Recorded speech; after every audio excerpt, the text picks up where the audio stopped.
Good, good morning, my fellow Malaysians. This is Dr. K.N. Singh again from Johor Bahru.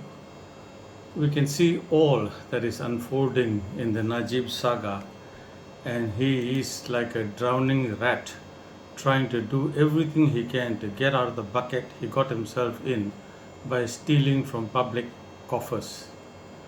Najib started with NDB, where he used the taxpayers' money as if MDB was his personal bank account. Next, the LCS scandal with 6 billion of taxpayers' money that just disappeared. Minnows are being sacrificed while the sharks spin happily. I cannot imagine that this could have been without the knowledge of the defense minister or the prime minister.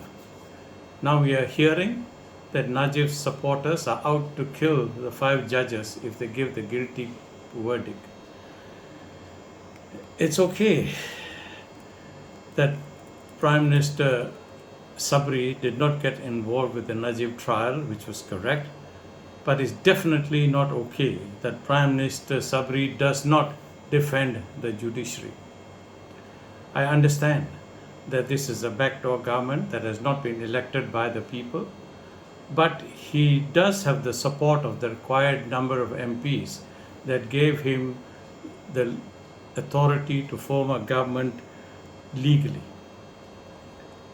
Now, it's not enough to form a government and be a prime minister, but one must do what is right and defend the constitution and the judiciary.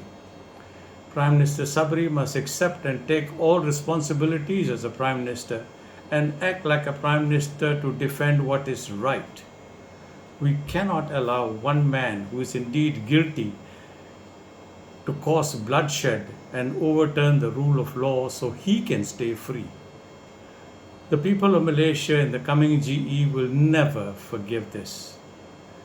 The people will get rid of all the corrupt politicians, and maybe it's about time we had a change of regime. The Malaysian Bar President Karin has come out strongly against the antics of Najib's legal team, and we see senior lawyers doing all they can to pervert justice and keep Najib out of jail. The people of Malaysia understand that only judgment needs to be handed down by the magistrates court and the high court, and this judgment is to be reviewed by the appeal court.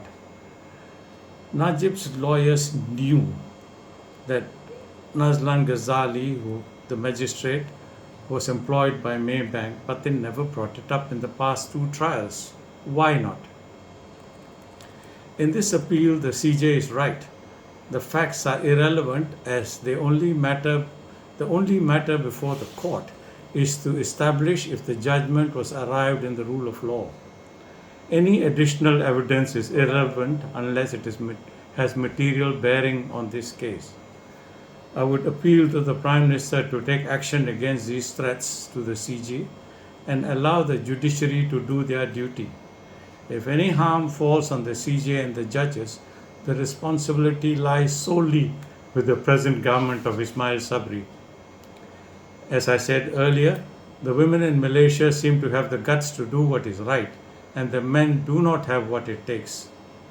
May God bless and save Malaysia, as the government is reluctant to take actions against some deluded people who plan to cause bloodshed to protect a convicted felon like Najib. Until more unravels, all we can do is pray and hope the government sees sense and does what is right. Thank you for listening, my friends.